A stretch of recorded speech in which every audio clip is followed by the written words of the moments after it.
You are listening to the People First podcast. People First is a self-advocacy group run by people with learning disabilities, and People First podcast is a platform to raise awareness about real issues that affect people with learning disabilities in our community and all around the world. We aim to inform and entertain our listeners by interviewing interesting guests and talking about the things that really matter to us. This is like having a stage to speak out and get our voices heard.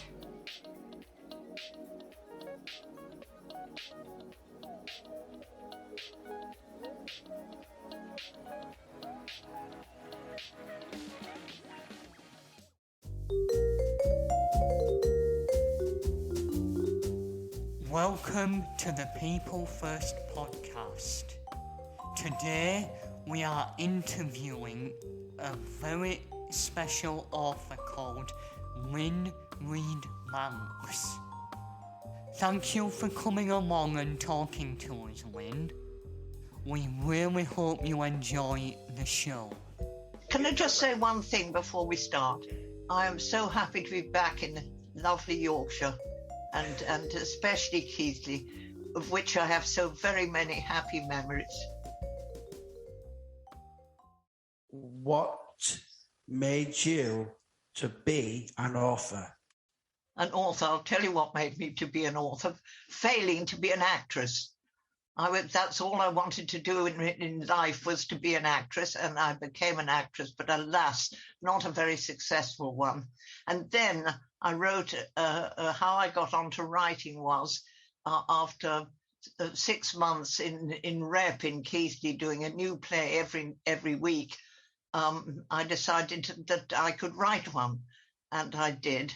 And it got put on at Keighley at the Hippodrome, which was very, very encouraging, as you can imagine. And I had a very lovely first night audience who shouted author and laughed in all the right places. And that made me think, maybe I'm in the wrong profession. Maybe I should be a playwright. And after that, I progressed from there to writing plays. And then my career track took a different route, and I became an interviewer on BBC, not BBC News, ITV News, when it started in 1955. And would you believe it? And Alexa doesn't know this, and I get rather annoyed that she doesn't seem to know that I was the very first female news reporter on British television back in 1955. And after that, while I was doing that, I started writing short stories and articles and things, and I kind of led a double life. Does that answer your question rather long-windedly? It was, yeah. It was all good. Where did the idea come about Harry the Poisonous Centipede? Oh, lovely. I'm glad you asked me about Harry. Well, what I remember is that there was some kind of dinner party, and there was a family there, including a little girl, and she was gazing at me, sort of expectantly, and we were talking about creepy crawlies in general and people's experience of them, and I told about the night I was lying in bed, and I felt it was very hot. It was in Israel, and I wasn't wearing much, and I felt something crawling on my leg. Ooh. So everybody gasped, of course, and they said, well, what happened? So I said, well, my husband leapt out of bed, rolled up a newspaper, and swiped my leg with the newspaper, and the little creepy crawly that was crawling on me fell on the floor, and ran like mad with my husband after him, swiping him with this rolled up newspaper. Well, at this point, the little girl burst into tears. She said, I think your husband must be a very cruel man. I said, he is not. This is the kindest man. No, he must have been. She said, no, and by this time I'd said it was a centipede because we could see him. And she said, centipedes don't go into people's beds. They don't want to be in people's beds crawling on them, and your husband was trying to kill him for doing what he couldn't help. So I said, you seem to be very up on centipedes. She said, yes, I love centipedes. They're wonderful creatures and I know a lot about them. So after that, I talked to her, and really she did tell me some very interesting things about centipedes, and I got all inspired, I think would be the right word, to write a story from the centipede's point of view. Now, may I just say something, which is it's kind of easy to get children hooked on little furry creatures like what was Houdini? A hamster, yes. Well, lovely little furry creatures like hamsters, but it's very hard to get kids to love a poisonous insect, or well, he's not an insect, is he? He's an arthropod, as I'm sure you know. But to make such a creature lovable, I submit is quite a difficult task. But I think I succeeded because I get a lot of letters saying how lovely Harry is and how kids love to say their own names in Centipedish. We have read a lot about your time in Israel. Well, what would you like to know about that? I spent all my time in Israel in a kibbutz, and I had some more jobs. Has that influenced your writing? Well, I certainly wrote a number of books, which I would like to draw your attention to. One of them was called One More River, and the follow-up book was called The Broken Bridge, and I think these are two of my best books for teenagers. And certainly they were both inspired by my experience of living in a kibbutz. And I also wrote an adult book called Defy the Wilderness, which is probably a bit sexy for you, Luke. You don't want to read that one. And I can tell, would you like to hear about another very wicked book, which has no sex in it, but is definitely not, although it was supposedly for children, when I'd finished it, my publisher said, well, we can't publish this. And I said, why not?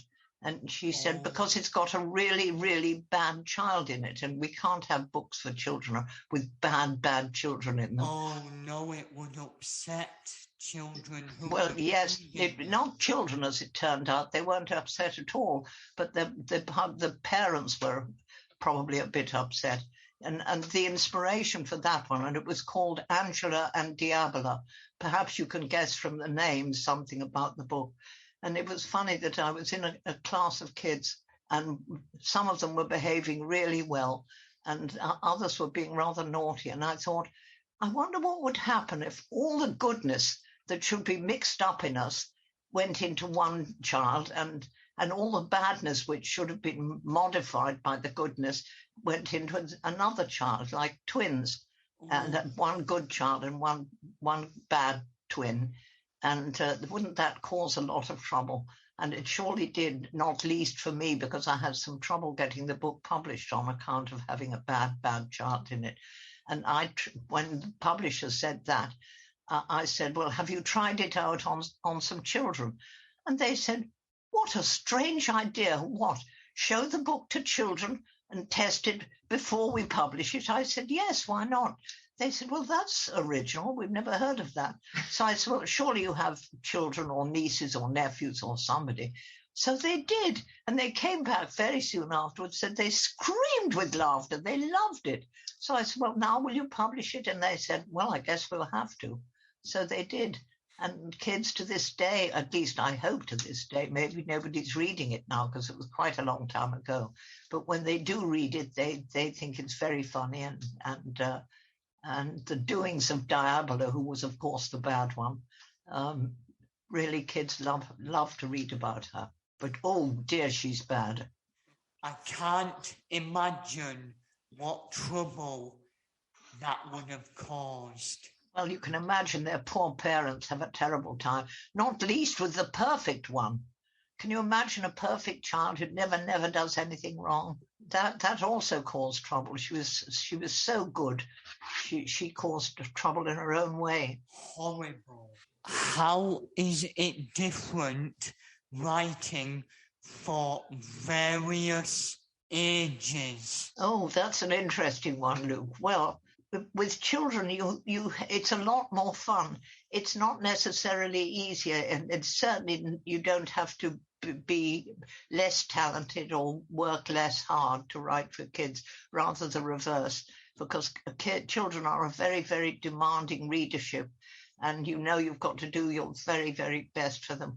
When I was in Israel, and at that time I was writing only for adults, and a publisher wrote to me and said, "We need you to write for young adults." And I said, "I've never heard of a young adult readership. What exactly is that?" So they said, "Well, we'll send you some books to give you examples." And they did. They sent me some absolutely wonderful books.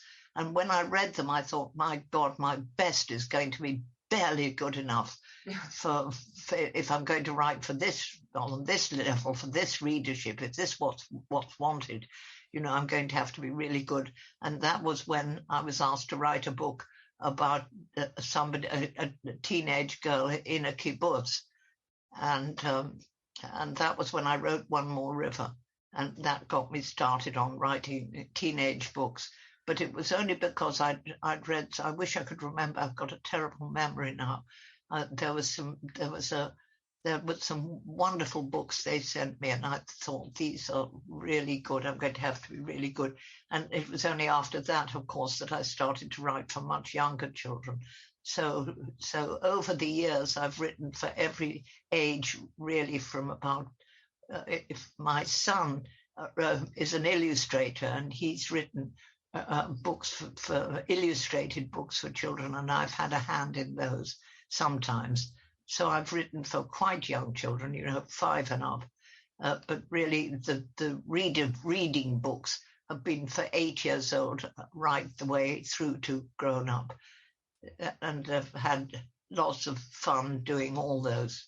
Writing for adults, of course, is probably the most demanding, because as we say, as we Yiddish speakers say, you have to pull your kishkas out for adults. You really have to get to the guts of the feelings and write on an adult level and expose yourself to some extent, your innermost feelings or your life's history, to write for that readership. Are you reading anything at the moment? And who are your favourite authors? No, the favourite authors one, please spare me that, because I've got very bad sight, and the only books I can have access to at the moment are audio books. And to tell you the truth, I hardly listen to the name of the author of the book. And if you really push me to say who my favourite authors are, I'm probably going to come out with names you might not even remember, or if you do, you'll think I've should have left people like Ernest Hemingway. My word, Ernest Hemingway, I know that name. Well, I hope you do, and Nancy Mitford and Daphne du Maurier and people like that, who are really an old generation, and the modern generation. To be honest, I can't get their names into my head, and I don't know. I have one favourite author of today who called Lee Langley, whose books I really love. But it's difficult for me to remember and think of the right, of names. In children's books, I would certainly mention Michael Morpurgo, whose kids' books are an example to us all. I have heard Michael Morpurgo being interviewed, and he is someone of whom I really do want to interview.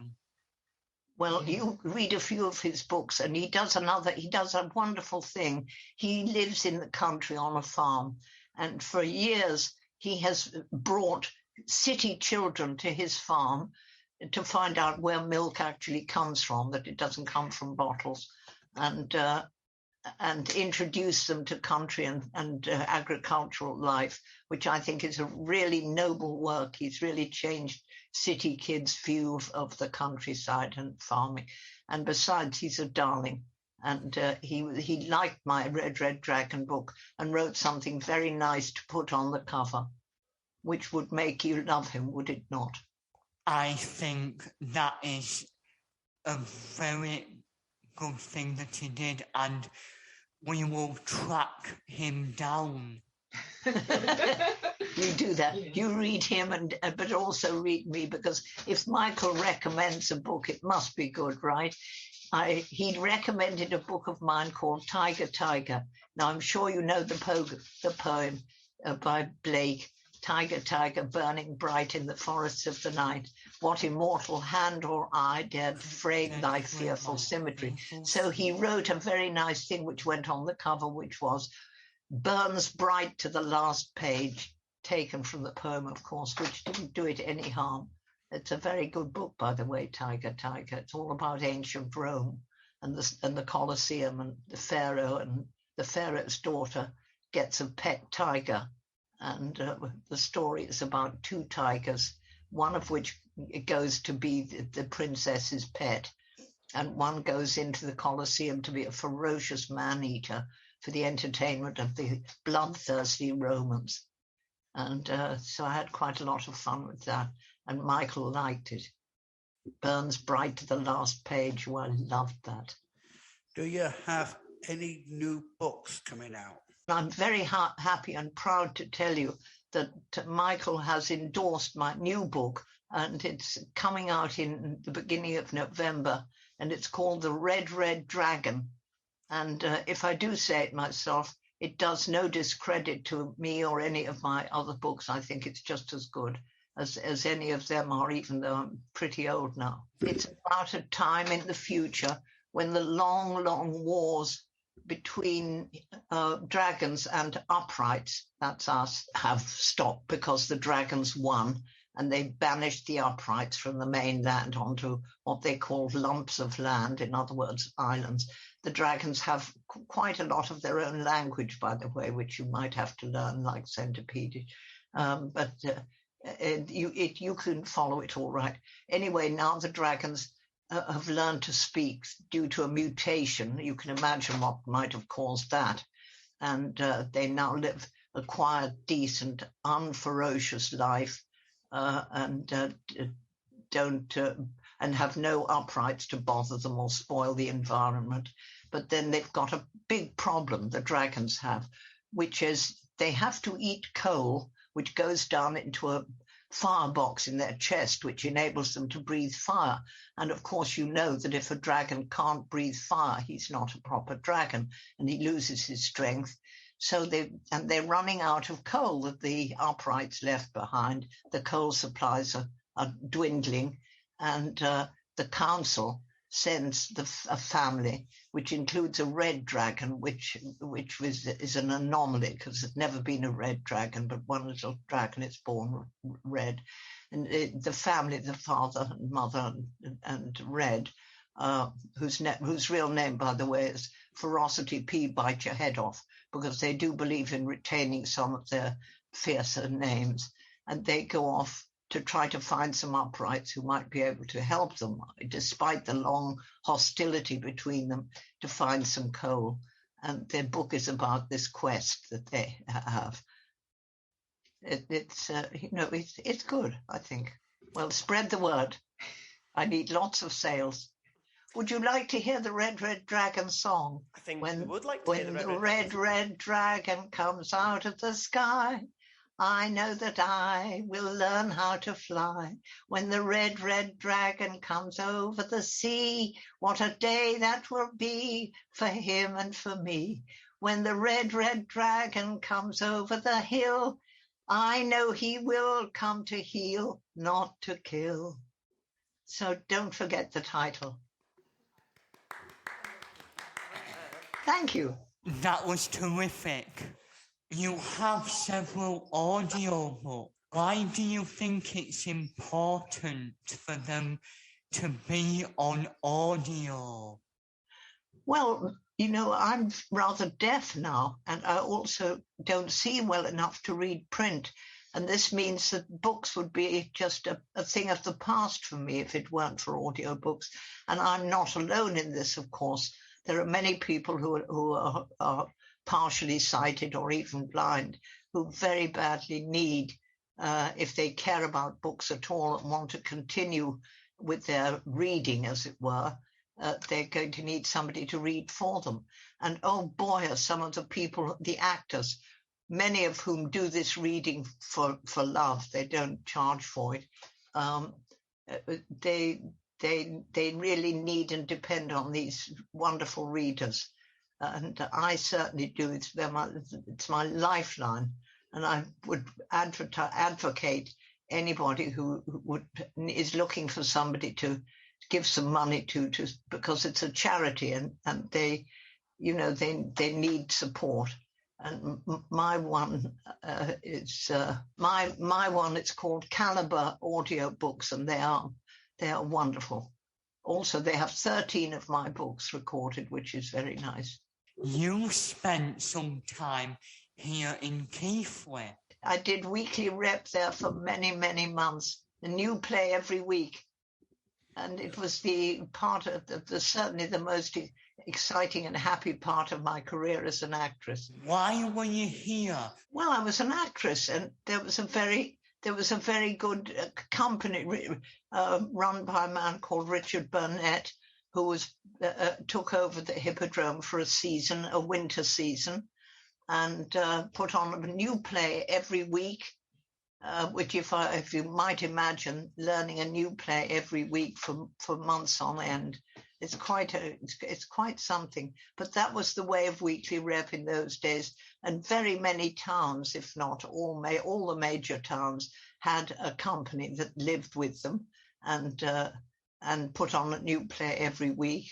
And they had their faithful audiences that used to turn up, 2 for the price of 1 on Mondays, when we hadn't sometimes got our lines absolutely memorized properly. So if you came for two for 1 on Mondays, you might have to put up with some drying. I don't know if you know what drying is. It means when you forget your lines. But not too often, I must say. I think we did a pretty good job. And as I say, my first play, which was called It Never Rains, which was a Yorkshire family comedy, in which everything, it never rains, but it pours, is the idea that in this family, everything that could go wrong does, and pretty much all at the same time. It never rains. And Richard Burnett put it on for me. Well, I say for me, he liked the play very much. And interestingly enough, it was put on the same week at Whitby, where they also had a weekly rep. And so I never got to see the Whitby production because I was, of course, I played the leading girl in my own play. Oh, and I forgot to tell you something that really good that followed, because after I stopped being an actress, I became a helper and an amanuensis to a famous writer called Wolf Mankiewicz, and helped him, and that was like a sort of glorified secretary while I was out of work as an actress. And one day the phone rang at his office, and it wasn't for him, it was for me. And it was the BBC saying, we need to consult you about the set of your play. And I said, what are you talking about? So they said, surely you know we're going to put your play on Easter Sunday. I said, I absolutely didn't. I hadn't the faintest idea.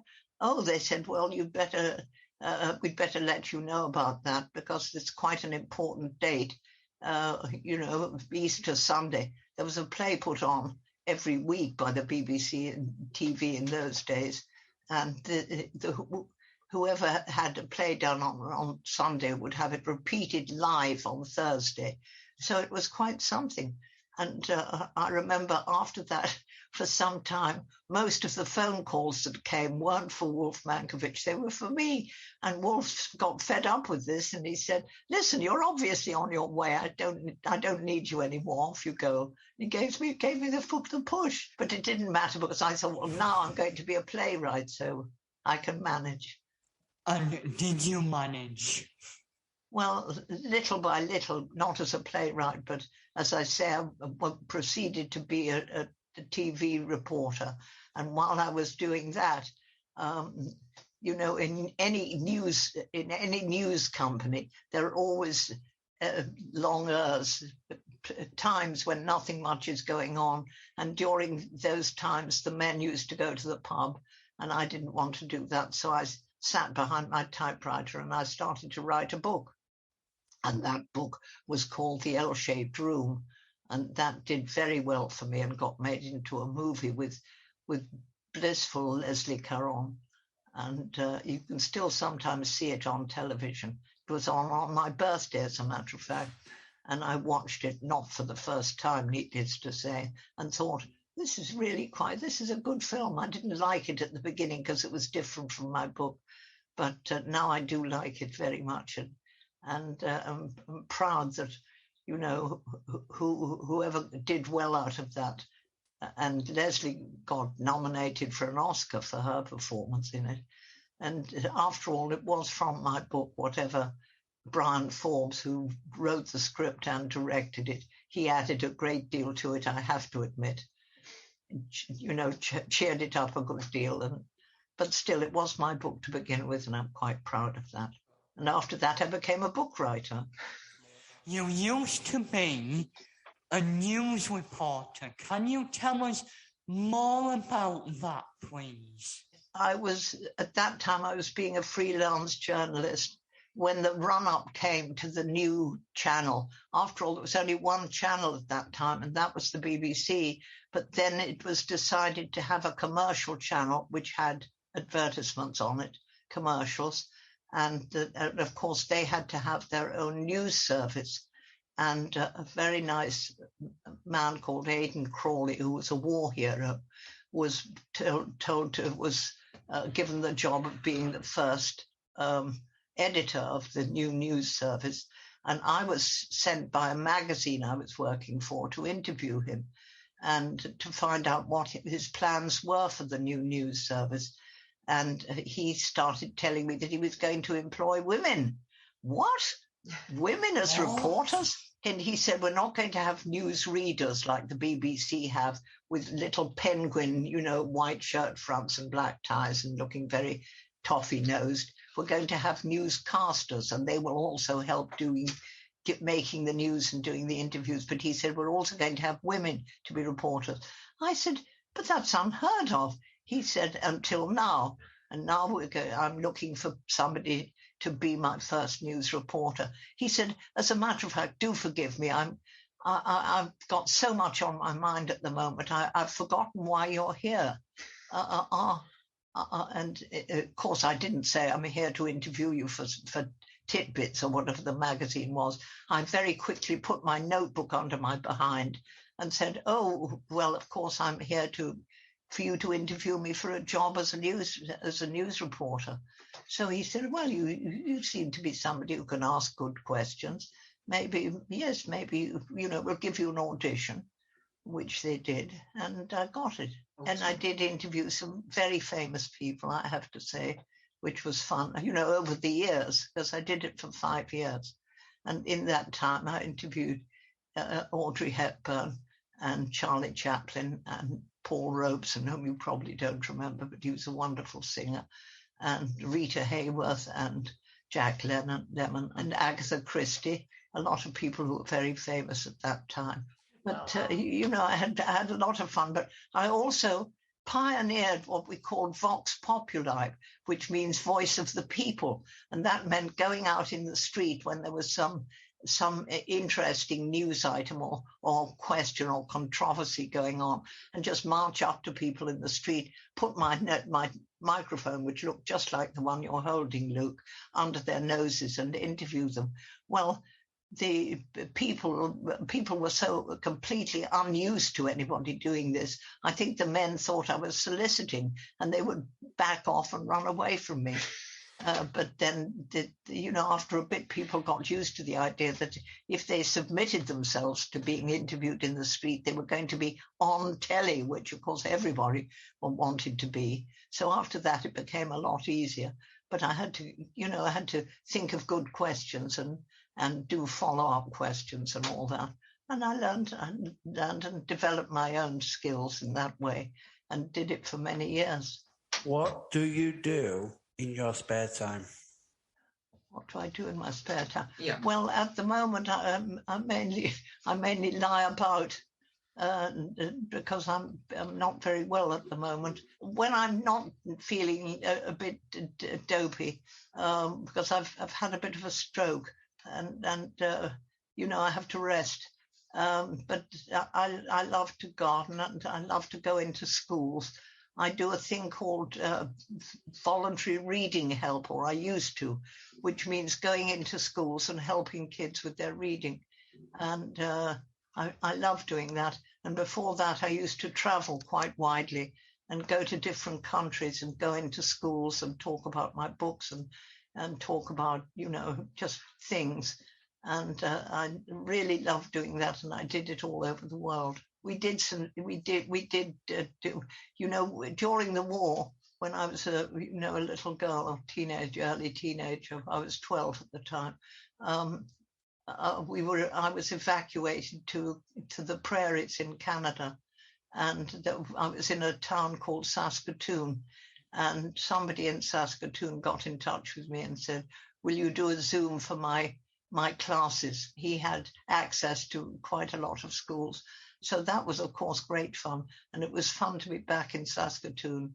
"Greetings, Goon, from Saskatoon," I was able to say. And that was fun. So, I mean, anytime anybody wants me to Zoom like you guys did, very kind of you to invite me, by the way, thank you. I'm very happy to do that even now.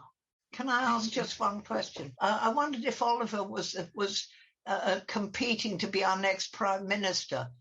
The reason I ask is because the one we've had till now always had tousled hair. And I see that Oliver is tousling his hair in preparation to replacing Mr. Johnson, who is leaving us. And we might even get somebody who knows how to comb his hair. But if we still want somebody with tousled hair, I think we couldn't do better than Oliver. I'm very generous to be next Prime Minister of London, so are you interested with it, sir? Lynne, I just want to say it has been an absolute pleasure. Oh, Luke, if you lean forward a little more, I'll be able to kiss you on the screen. I'm kissing you, Luke. Oh, that felt odd. It did. Anyway, I kiss you all and thank you for giving me an easy ride and coming up with such interesting questions. Thank you. Thank the three of you very much indeed. I've had great fun. You're very much welcome. I enjoyed it a lot. Thanks a lot. Bye then, fellas. Thank you so much for talking to us. We hope you enjoyed answering our questions. Have a lovely day, and we looking forward to reading The Red Dragon in the future. Yes. Okay, bye guys. Please share the podcast with all your friends so we can grow and spread the important information we are talking about with as many people as possible. See you next time.